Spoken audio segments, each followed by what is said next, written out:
नमस्ते, मैं पूजा भदौतिया एडवोकेट पूजा भदौतिया फिर से आपके सामने एक महत्वपूर्ण रूलिंग लेकर आई हूँ जो कि इलाहाबाद हाई कोर्ट की है और आप लोगों के लिए जानना बहुत ज़रूरी है इस रूलिंग को लेकर। क्या आप जानते हैं कि बिना धर्म बदले दूसरे धर्म की शादी अब अवैध मानी जाएगी, यानी कि वैधानिक रूप से वो अवैध होगी, वो मान्य नहीं होगी। इलाहाबाद हाई कोर्ट का बड़ा फैसला आया है, इस पर जान लेते हैं पूरा मामला क्या था।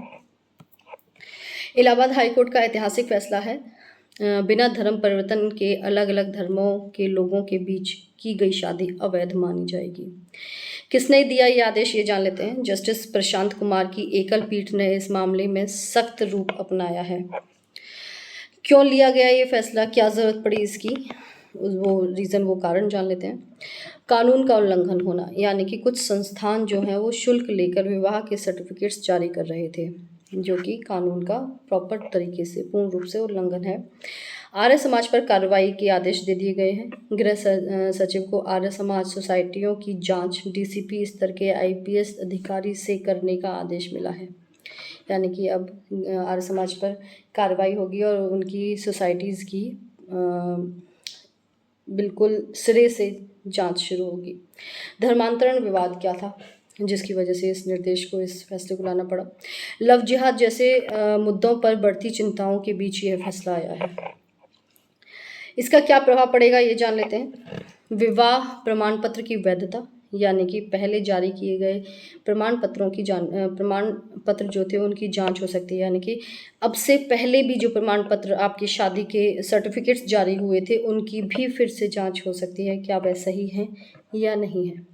अंतरधार्मिक विवाह, यानी कि धर्म परिवर्तन के बिना अंतरधार्मिक विवाह करने वालों को कानूनी समस्याओं का सामना करना पड़ सकता है, क्योंकि अब अंतरधार्मिक विवाह मान्य नहीं होंगे। इलाहाबाद हाई कोर्ट का ये बहुत महत्वपूर्ण और अहम फैसला है।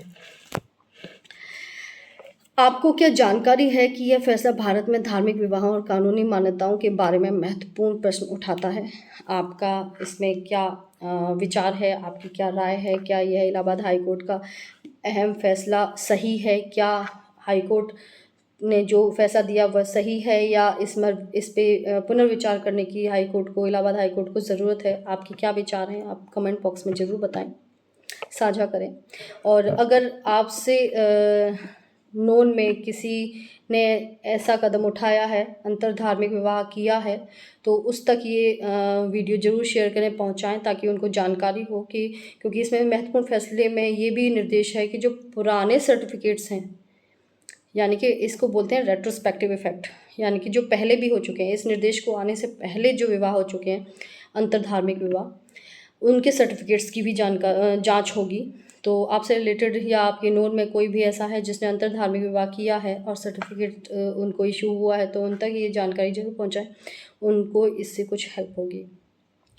अगर आप चाहते हैं कि मैं ऐसे रेगुलर बेसिस पर आपकी जानकारी के लिए वीडियोस लाती रहूं, सुप्रीम कोर्ट और हाई कोर्ट के फैसले लाती रहूं जो कि आपको जानना बहुत ज़रूरी है, तो मेरे चैनल को सब्सक्राइब करें, ज़्यादा से ज़्यादा लाइक करें और शेयर भी करें, ताकि मुझे प्रोत्साहन मिले, मुझे पता लगे कि आपको मेरे वीडियोस पसंद आ रहे हैं और मैं ज़्यादा से ज़्यादा जानकारी वैधानिक रूप से इकट्ठी करके आप तक ला सकूँ। धन्यवाद।